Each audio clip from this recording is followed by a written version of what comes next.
one day I decided that enough was enough, and I was finally going to finish making a game. I mean, I've made games before, many in fact, but have I ever finished one? Well, kind of, but not really. My programming knowledge extended as far as Scratch and a tiny bit of Python, and while I have made completed games on Scratch before, they were never very good.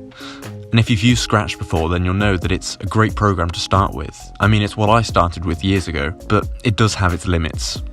For large-scale projects and for large-scale distribution, there really isn't much available.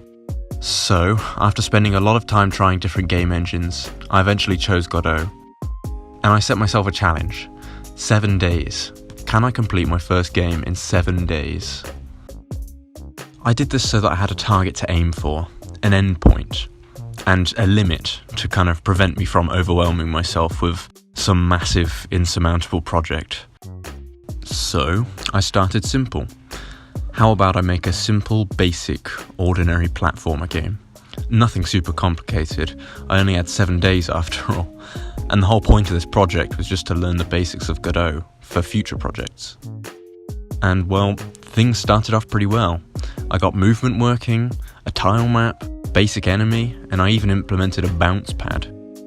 And as I was playing around in the game, I even decided to make some art. I mean, I know that they all say to leave art and polish until last, but to be honest, it didn't take super long to make, and it actually really helped me to feel even more motivated to finish the game. And by the end of the second day, I was extremely happy with my progress. I'd finished designing the whole of the first level, and had custom art assets for most things. I was making great progress.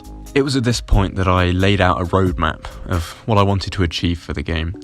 And honestly, it was quite ambitious. I planned for 5 levels, each of which would add a new mechanic or 2 that I could explore and develop as the levels progressed. Level 1 was for things I had already implemented, spikes, bounce pads, and basic enemies. Level 2 I wanted to create a factory level, with buttons, doors, and machines that produce my little robot enemies. Level 3 was going to be an abandoned city, with rain clouds and cover to duck under to avoid them. Level 4 I wanted to be aboard a cargo ship, with a brand new enemy.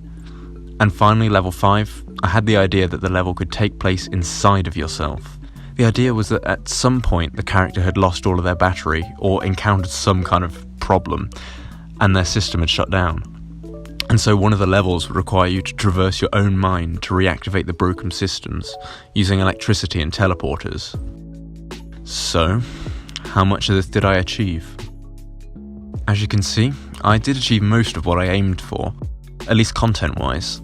A couple of features didn't make it into the game purely out of time constraints. With my 7-day challenge, I didn't feel I was going to be able to achieve some things, but I think that's okay.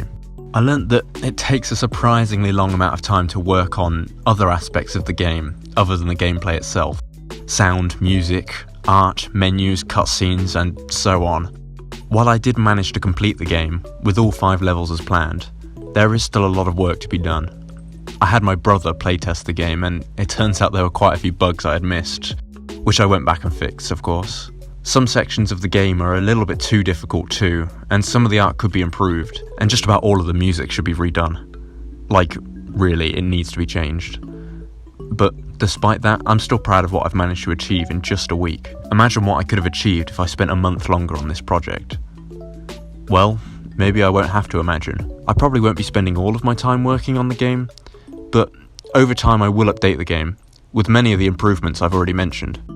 My focus will instead be shifted to another project, to develop my skills further in a different style of game, which I'm sure you can expect to see some videos on soon. If you want to play BlueBot, the link to the itch.io page is in the description. Thank you for watching, and goodbye.